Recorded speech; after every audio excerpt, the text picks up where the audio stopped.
All right, welcome to the Sports Mashup number 71. August 3rd, 2022 is today's date, and we jump right on into the NBA.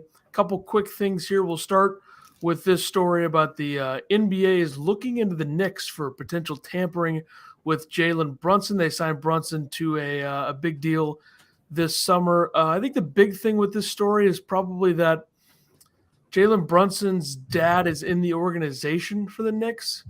So I almost wonder if it's only something that involves him and his dad. I don't see how this is legitimate. I don't know if it was that or if they, you know, used his dad as a intermediate where they were trying to talk to Jalen before they were actually supposed to through his dad. Yeah, I don't really see how the NBA can get away from these things happening, Like I feel like it's always going to be a thing, especially in today's version of the league. And we're going to know about it, but it's just a thing. It's just something that happens every single year.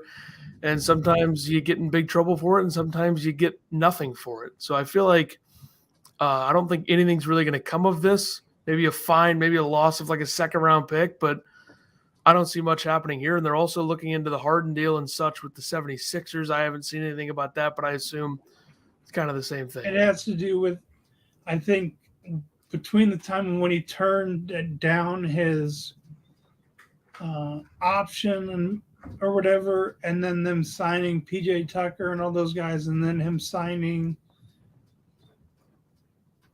I think that has to do with a bunch of it. Yeah, I don't understand what that could be, but like I said, there's usually nothing that really comes of this. No. And then, I mean, you had total bad news. Celtics great. Bill Russell passes. Like he's peacefully asleep next to his wife.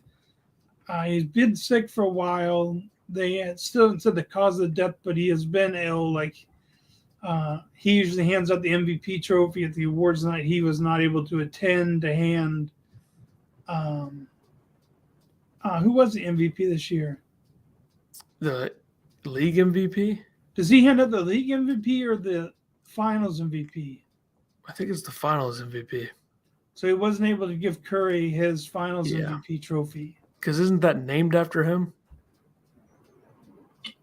One of those awards is named after him. Yeah, I didn't know if it was the regular season or the finals.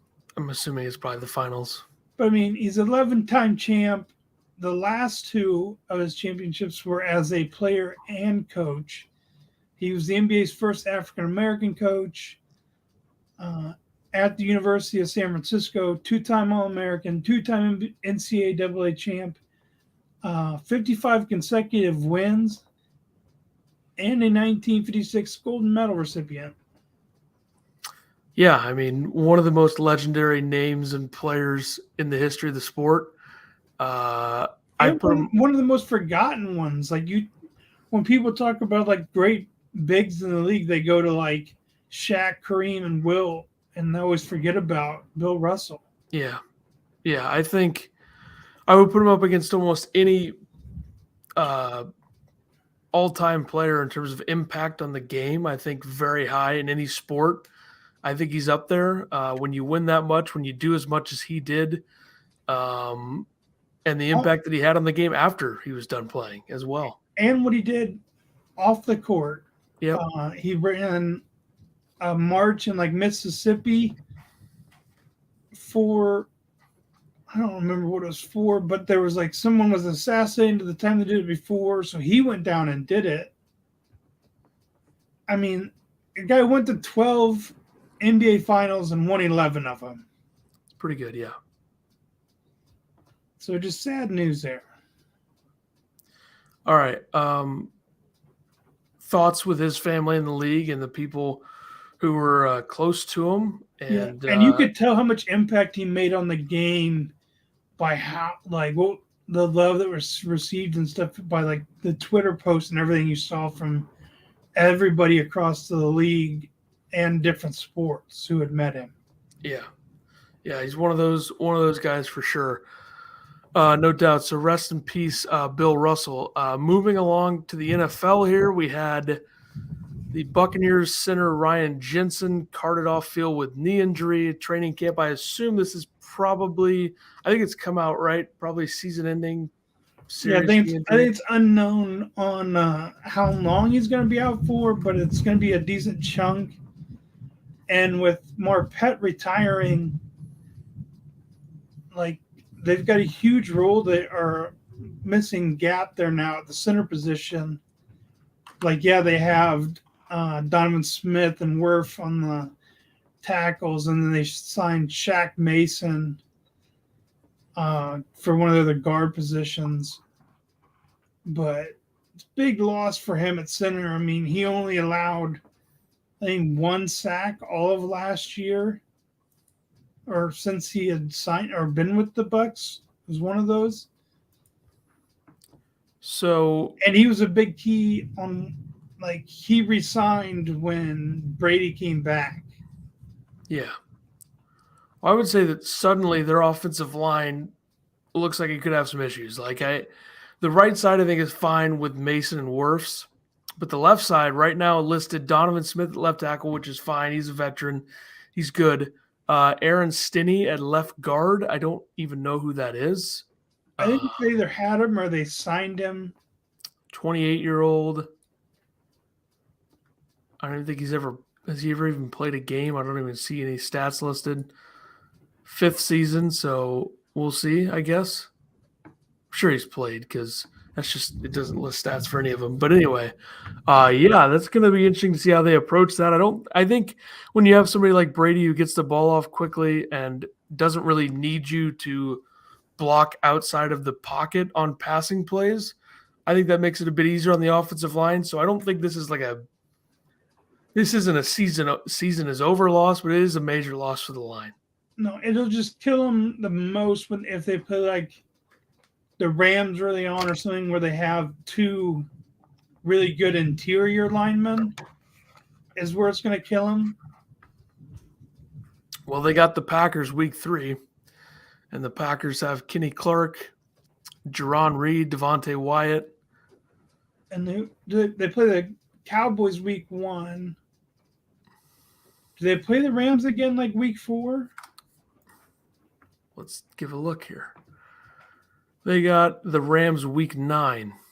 Dallas, New Orleans, Green Bay, Kansas City, Atlanta, Pittsburgh, Carolina, Baltimore, LA Rams, Seattle, Cleveland, New Orleans, San Francisco, Cincinnati, Arizona, Carolina, Atlanta. So, I mean, they could be tested early. Yeah. With the Cowboys, the Packers, and even the Chiefs. Steelers as well. Yeah. So, yeah, we'll see what happens there. But major injury there for Ryan Jensen. The Dolphins, this was when they were looking into the Brian Flores accusations that the Dolphins were intentionally tanking. They did punish them. The league did punish the Dolphins for tampering, both with Sean Payton when he was the head coach of the Saints and with Tom Brady, mostly, I believe, when he was the Patriots quarterback. Yeah, it was 2 different occasions with Brady. It was in 2019 when he was still a Patriot, and then 2021. Yeah. Not surprising that this happened. There were some things out there that the Dolphins really wanted Tom Brady, but they did lose a 2023 first-round pick. They still have a pick, though, from that draft, I think from San Francisco, maybe. They still have a pick, and then 2024 third-round pick, plus a $1.5 million fine and suspension through October 17th for owner Stephen Ross. So, I mean, the Dolphins have tried to maybe shoot for the stars by getting Sean Payton and Tom Brady, and it obviously didn't work out. Now they have Mike McDaniel and Tua, so I don't know what that's supposed to mean, but and Tyreek. Yeah, so I guess we'll see how this affects. I mean, I believe the highest ranking and not in trouble owner for the Dolphins is Fergie, by the way. So she might be running the show for a little bit. Does this also mean, though, that like their investigation's over? Like the whole Flores thing is swept under the rug, or is there still investigation in that whole ordeal? Well, I think there's still isn't there still the Flores lawsuit? Isn't that against the league? I think it's against the league. Yeah, because he came out and said it was about that and with another team who he had interviewed with. So I guess the Dolphins are probably done here with this. I think there's still some Flores stuff out there, but Was the other thing with the Giants? I He think so, interviewed yeah. with them or whatever, and then they basically just came out and said that they interviewed him, but they were already planning on hiring Yeah. the guy they got from the Bills. Yeah. I think that's what the case is there. So Dolphins get in trouble though, so we'll see if it affects them. I mean, losing 2 picks in the top 3 rounds is somewhat significant, but not surprising to see that this came out because there were rumblings about how much they wanted both of these guys. Yeah, and then significant, the Broncos wide receiver Tim Patrick tore his ACL. He's out for the season. They did get KJ Hamler back at for training camp, so he'll be ready for the beginning of the year. But he's not a Tim Patrick. He's a speedster that'll take the top off of teams, but he's not a big receiver like Tim Patrick is. Yeah, it's a big loss. So now you're looking at the receiving core for the Broncos. You pretty much have Cortland Sutton, Jerry Jeudy, and KJ Hamler. And then after that, it gets pretty ugly. Yeah, and they traded away their tight end Noah Fant to Seattle. In the Wilson deal, yeah. So Wilson's receiving core kind of dropped. I still like the top 3 receivers. I like the top 2 running backs.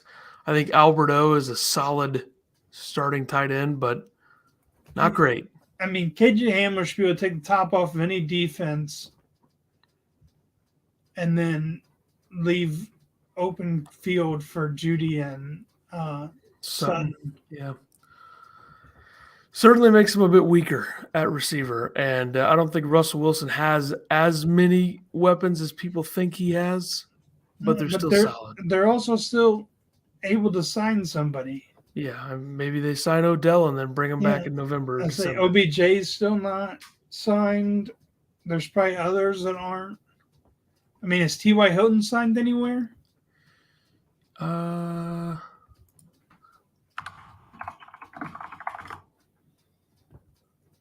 Let's check. Because I'm pretty sure he didn't re-sign with the Colts. I don't remember hearing his name as somebody who signed somewhere. But I also can't find it. Will Fuller is another one that's out there that people have talked about. Which he could be a good fill for Tim Patrick. He's a bigger receiver. T.Y. Hilton is a free agent. You got Cole Beasley. You got Emmanuel Sanders. You got Antonio Brown. I think he came out there today and said this is professional. He is officially a rapper. All right. Willie Snead is out there. Deshaun Jackson. Yeah, I don't think they need that speed in the small thing. I think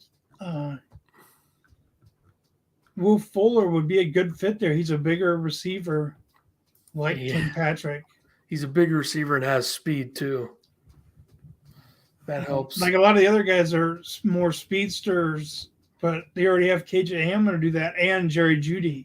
Yeah. They really just need a bigger red zone threat, which Will Fuller would fill that. We'll see if the Broncos make another move, but who knows?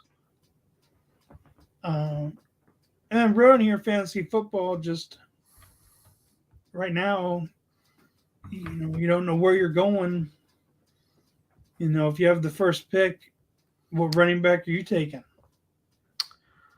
I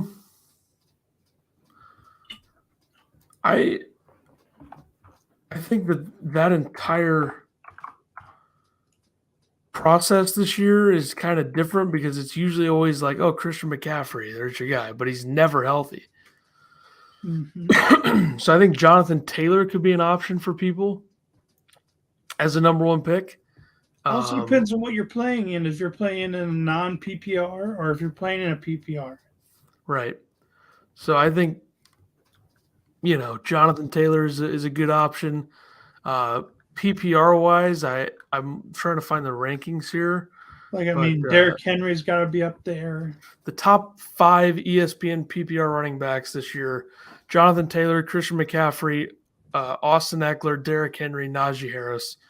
Then it goes Dalvin Cook, Joe Mixon, DeAndre Swift. I think Alvin Kamara at 9 is a little insulting. It may just be because with their offense. But he's going to be used a ton. Yeah, I know they re-signed or they brought back Mark Ingram.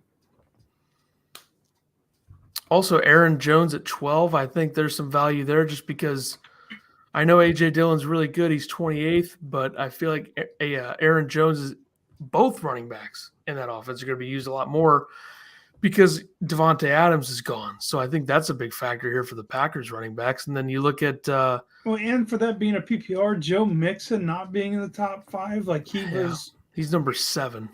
Like he was what, second or third in yards last year. Another interesting name on here at number 21 is Breece Hall, who is a Jets draft pick. Interesting that he'd be 21st. Where's Fournette at? 10. See, he doesn't catch the ball that much. Especially with the number of receivers they have. I mean, I guess it's not just going off PPR. It's going off of everything.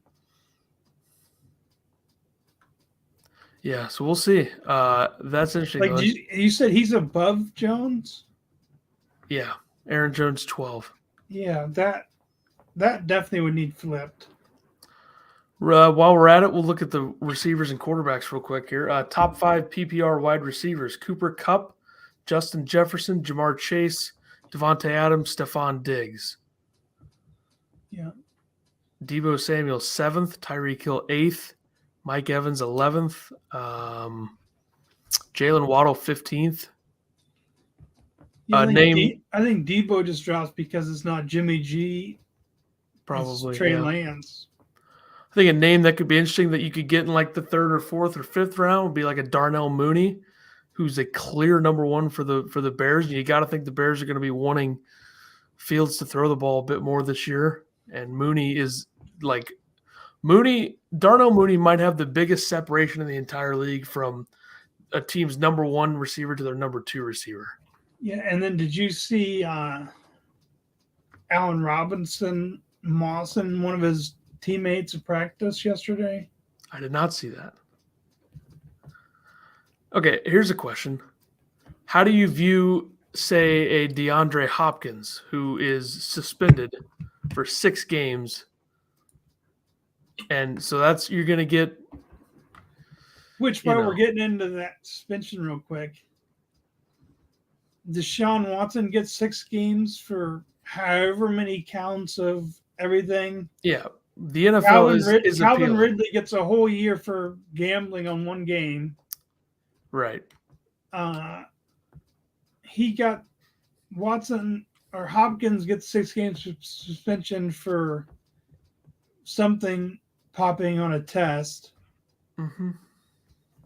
Who was it last year? They got a 4-game suspension for something. I'm sure there's a lot of guys that got 4 games. Josh Gordon, he basically got suspended for like 3.5 years for smoking weed. Yeah. Well, the evolution is coming into play. Yeah, so then what? Like the first 6 weeks, you got to think a Browns running back, one of the 2, have to be high up there. Like how in that top 5 is Nick Chubb or Kareem Hunt not in there? I'm looking. Nick Chubb is 13th, and I don't see Kareem Hunt in the top 40. Which, I mean, he's the backup, but how are Aaron Jones and Nick Chubb that far down? That's a good question. James Conner as well, 14. I think he might be a bit better than that. Once he's got moved to the Cardinals last year, he killed it. Yeah. I mean, yeah, Chase Edmonds got hurt, but even when Edmonds was there, every time Connor got the ball, he was getting way more yards of carry and catching better. Top 5 quarterbacks: Josh Allen, Patrick Mahomes, Justin Herbert, Lamar Jackson, Kyler Murray. So I don't know. Somebody who I think is way overvalued here is Trey Lance at 13. Seems absurd to me.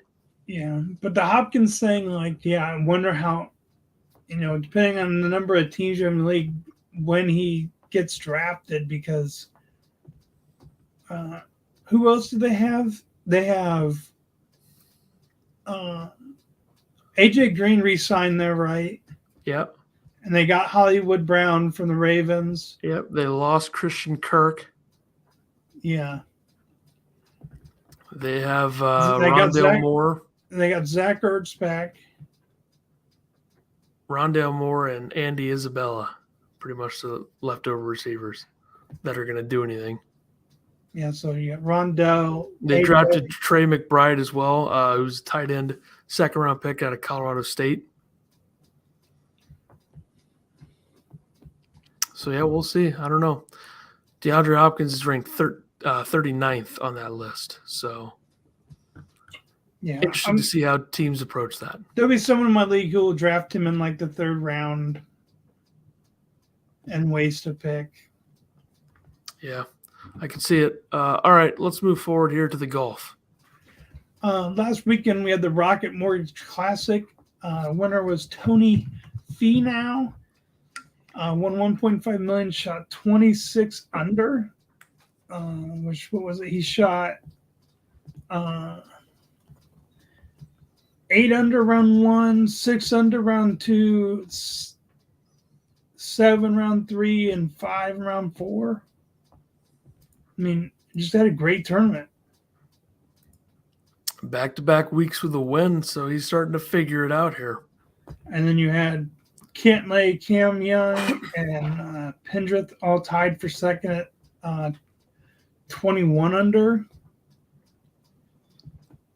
So, I mean, what is it? Back-to-back wins for Finau? Yep. Won the 3M last week. And then this weekend, you have the Wyndham Championship defending champion Kevin Kisner, who hasn't been playing good golf. Didn't make the cut in the Rocket Mortgage Classic. This tournament's at Sedgefield Country Club in Greensboro, North Carolina. Getting closer to home for Kisner, but I don't know what's going on with him right now. Yeah. We made that case for him to be on the Ryder Cup team, and then he's just been playing. He's got time. He'll figure it out. I think he'll play well this week. I don't think he'll win again, but I think he'll play well.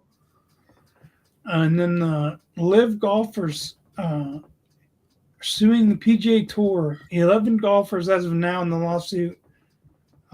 2 of which I know were Phil and Bryson. I don't think anybody's surprised about this. Hard for me to pick a side here. One thing I will say is that these LIV golfers who are excusing themselves from, well, we're not going to say it's about the money. We're going to say it's about we want to play less golf and be with our family. But they're suing the PGA Tour so they can play in the majors, the FedEx Cup, the Asian Tour, and the PGA Tour events. So that's why they're suing. So they think they should be playing in those. So that the very idea that these players didn't just say it was about the money and they were told to not say that is dumb to me. Yeah. So they're all, I mean, it's a bit of a disaster, but I think something's eventually going to give on this entire situation. I mean, I did see too, the PGA Tour was raising their payout. I think it went up to like 428.6 million or something. Yeah, that was a big initiative for them this year, was to up the purses. Yeah, PGA Tour to pay out record 428.8 or 0.6 million in 2022-23. Yeah, so and then, that's one move. Luke Donald was named as team captain for Europe for the Ryder Cup after Henrik Stenson ditched for the LIV Tour and then won on the LIV Tour last week. Individual winner. Webb Simpson and Steve Stricker added as assistant captains for U.S. President's Cup. Yep. And Webb Simpson will be on his home course of Quail Hollow for the President's Cup. Yeah, that'll be something. That'll be something for sure. They were added as assistants for Davis Love III. They will be joining Ryder Cup captain Zach Johnson and Fred Couples.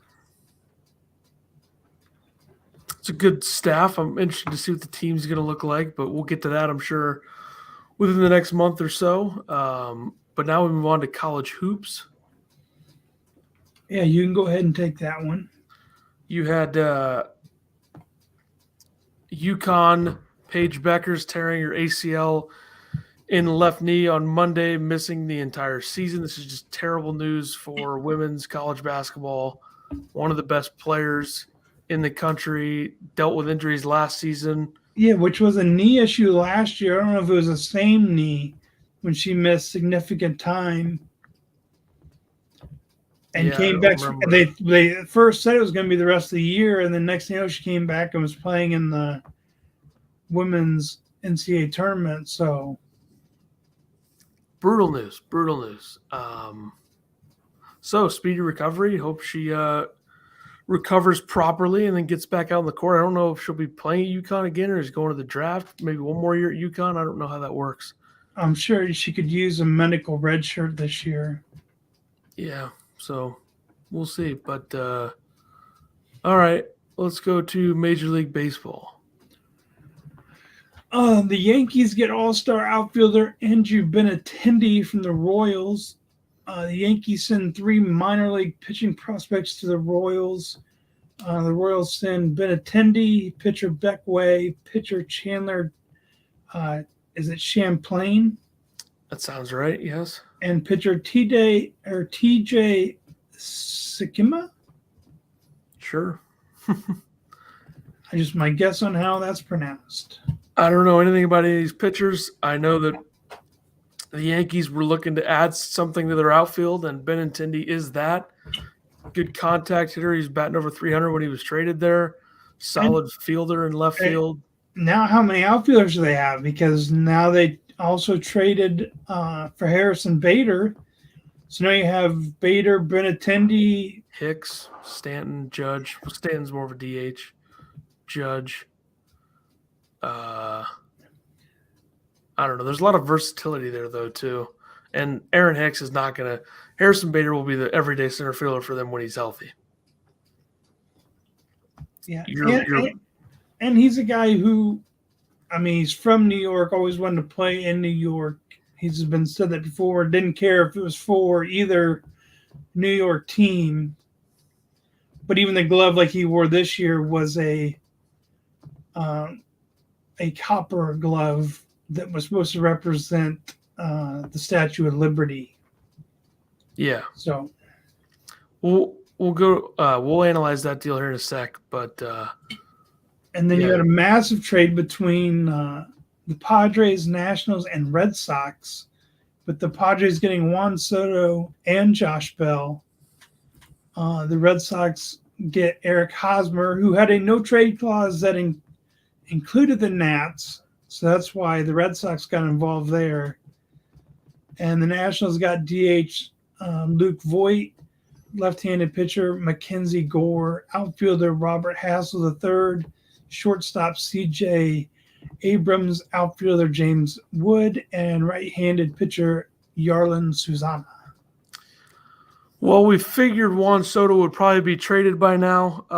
I thought kind of all along the Padres or Dodgers would be the team. Padres do it. They're a very aggressive team with how they approach these things. They get Josh Bell too, which I think is great. Yeah, that's what the thing that I think was not really talked about in this whole trade was how they also got Josh Bell, who's always had decent seasons every year, even starting out as a Pirate. Yeah, he's a switch hitter. He's had a better offensive season than Juan Soto this year by a lot of numbers. Obviously, Soto is 23 years old and has all these great numbers and a lot of experience already at that age. But, I don't really think there's a loser in this trade. Disregard the Red Sox thing because, we know what Hosmer is. But Luke Voigt kind of gets screwed here. That sucks for him. But Mackenzie Gore projects to be a frontline starter. Robert Hassel should be a solid outfielder. CJ Abrams, I don't know what he'll be, but they do have another big-time prospect in their national system that is a shortstop. I think he was their first-round pick last year or the year before that. James Wood projects to be a big-time bat. And then I don't really know anything about the pitcher, but I think it's a good return. Now that I look at it from a view of, I was annoyed that the Cardinals didn't try harder to get Soto, but I like the deal for everybody. Yeah, I think the Cardinals would have had to give up too many of their top prospects in order to get Soto. And I don't think they were ever going to do that to begin with. That's why I'm an idiot for letting myself even talk myself into the possibility. Yeah, I mean, for that one was for their 1, 2, 4, and 6 top prospects. It's like give up a lot just for one outfielder. 2 of those prospects are pitchers, which normally the Cardinals struggle with keeping. Well, the Padres pretty much gave up from the beginning of the year. Those for Gore, Hassel, Abrams, and Wood were within their top 6 or 7 prospects, and I think the Susana was as well. So they gave up a ton, and they gave up a couple of guys who were major league ready. Gore and Abrams are major league ready. So yeah, it would have been a huge deal for the Cardinals to pull off, and I don't think they were ever going to do it. No. And then Joey Gallo went somewhere. Dodgers. And I don't know what they gave up for him, but number 15 prospect Clayton Beater. The guy has 2 sack flies in the last 3 years. And he's also batting 150. So, yeah, he's been horrible. So the fact that the Yankees got anything for him is impressive. Yeah, he turned into Chris Davis. Yeah. And then before we get into the other trades, you had some sad news in baseball. The iconic voice of the Dodgers, Vin Scully, dies at the age of 94.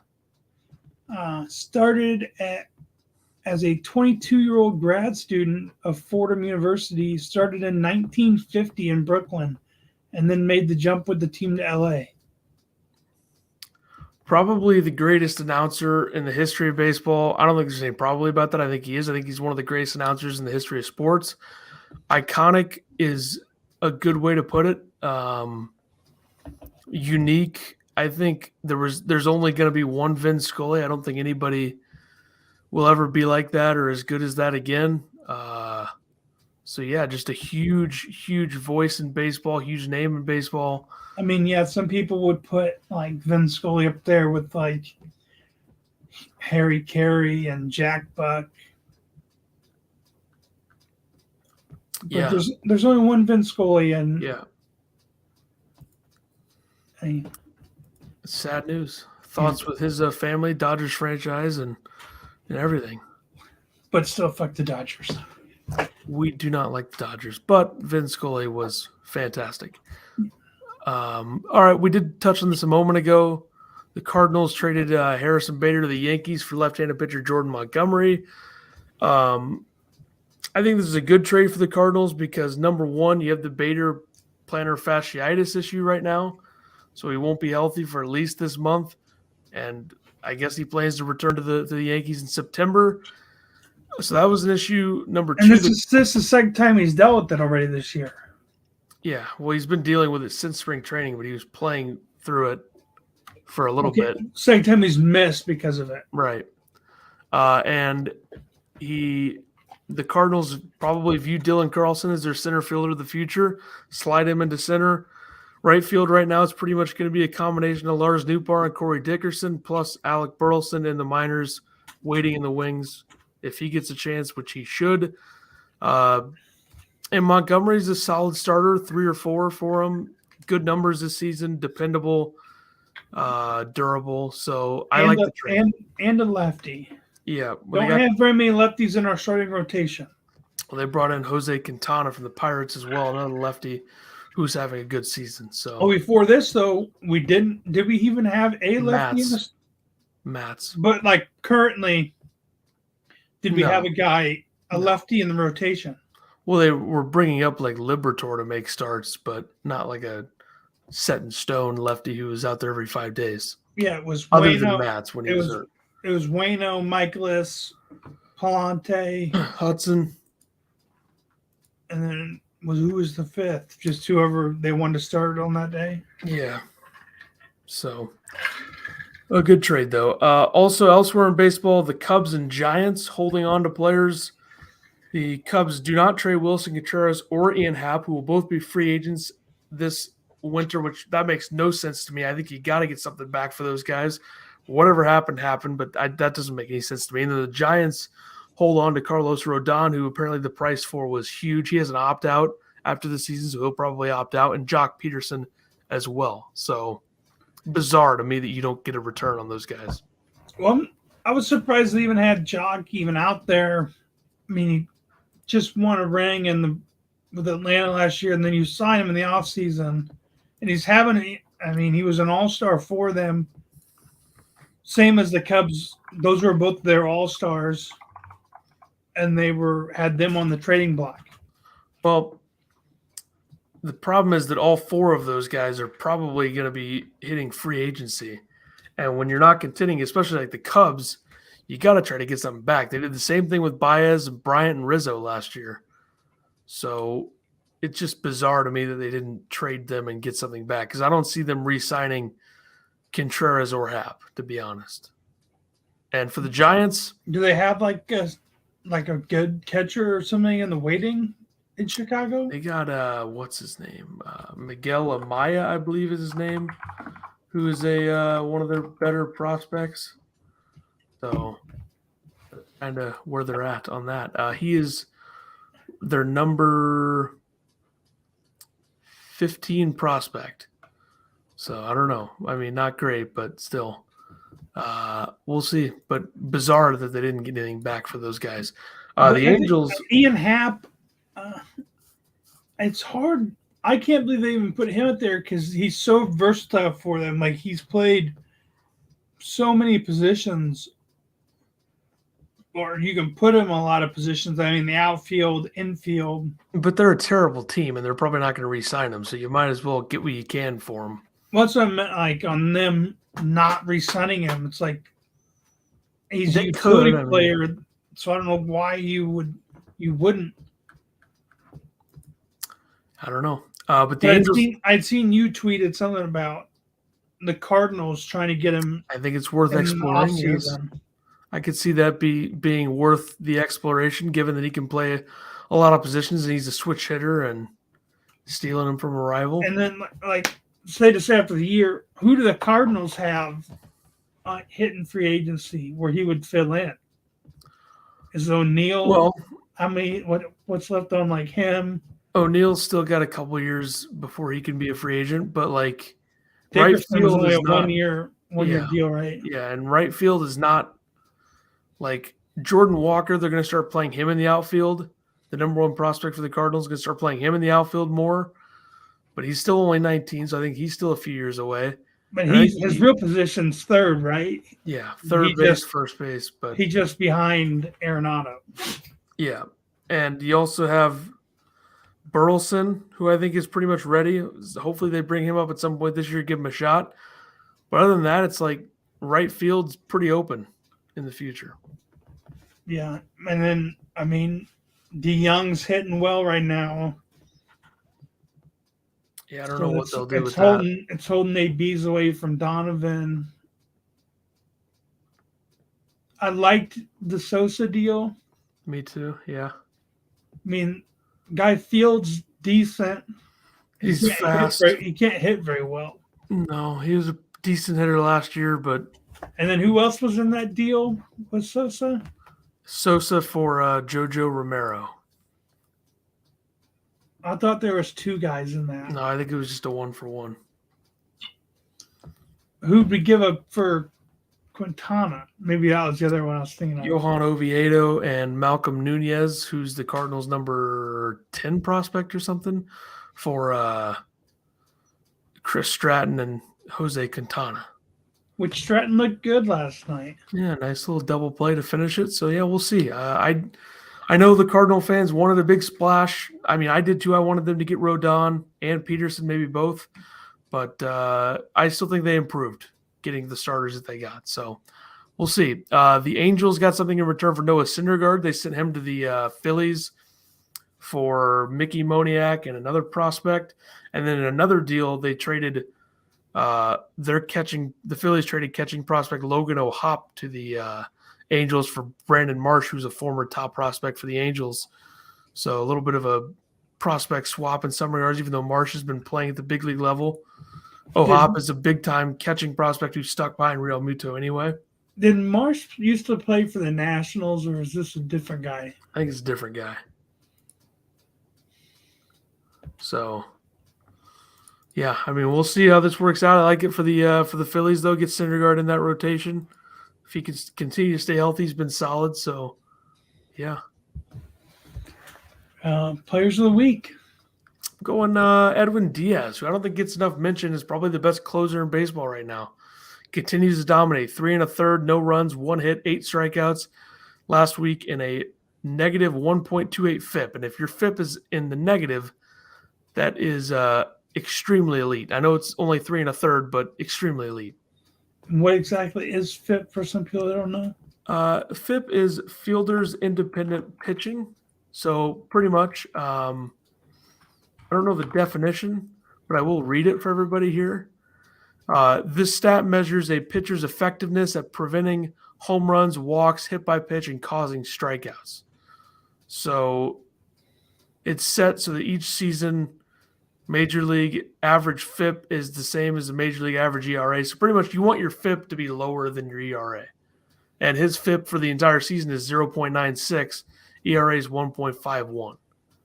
Yeah. So the better your defense is behind you, the better your ERA and FIP will probably be. And he's got a pretty good defense behind him. Yeah. My player of the week is the Dodgers first baseman Freddie Freeman, 11 for 28, 7 runs, 4 doubles, 5 RBIs, 4 walks, only 2 strikeouts in 28 at-bats. He's been very, very good, especially in the entire month of July. He was elite. People say snubbed on not getting an all-star bid. Probably. But I mean, there are pretty good. I mean, Goldschmidt at first, hard to do, take that spot. Pete Alonso. Yeah. So there you go. Can't have 9 first basemen on the all-star team. Right. NHL real quick here. Adidas. I had one baseball thing. All right. This was questioned as if this is the worst trade ever. It was 20 years ago. The Expos received Bartolo Colon. He only played for Montreal the second half of the season. They gave the Indians left-handed pitcher Cliff Lee, second baseman Brandon Phillips, outfielder Grady Sizemore. All were prospects at the time. That's one of those rare things where you give up prospects and it works out for them, because usually it doesn't. Yeah. So there's a question was, is that the worst trade ever? It's probably up there. I mean, at least one of them is probably going to be a Hall of Famer in Cliff Lee. Maybe, yeah. Brandon Phillips, no. Grady Sizemore, probably not. Right. It's a bad trade, no doubt. All right. NHL. I definitely did not know, though, that Brandon Phillips was at one point part of Montreal or Cleveland. I thought he was straight out of the Reds organization. I remember Cleveland, but I don't remember Montreal with him. All right. NHL, Adidas won't renew apparel deal after 2023-24. So Adidas only like 6 or 7 years with the league. It was Reebok prior. I think Adidas did a good job. It's kind of weird that they're not. So I'm very curious to see where they go next with this. I think Nike would be a good fit, but I don't know. It's weird, though. There's so many different ones. Like, I mean, now could Bauer get into it or Warrior? Fanatics could be in the apparel game for that, which would be atrocious for the league. Yeah, I mean, there's a bunch. I mean, Warriors, they've kind of grown their brand, so you never know with them. Bauer's always been, but I mean, yeah, there's the helmet company, but could they expand into the apparel? Same with Warrior. I think Warriors, they're pretty much what, gloves? Sticks. So I would say best case Nike, worst case Fanatics for this. So we'll see what happens, but it'll be interesting to see what direction they go now because Adidas, I think, was doing a pretty good job. Yeah. And there was one college football thing that had Saban was quoted as saying last season was a rebuilding year for the Tide. Fair, totally fair. Transitioning with a young quarterback. And Clemson safety Xanders to stop playing football. So their stud safety is going to quit playing football. Oh, what can you do, I guess, huh? All right, let's do the betting picks of the week. I went 3-3 last week. Now did I. Went 457 and 351. 440 and 351.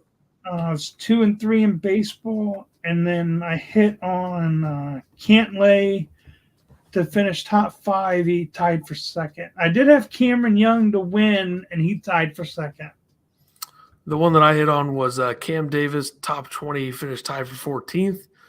2-3 in baseball as well. Yeah, my top 20 didn't make the cut. He was 1 under. All right, Wyndham Championship this week. Go ahead. To win, I have Will Zalatoris at plus 1,200, Billy Horschel plus 1,400, Adam Scott at plus 2,500. Top 5, Harold Varner III, Jordan sponsor at plus 500. Top 10, Kevin Streelman plus 550.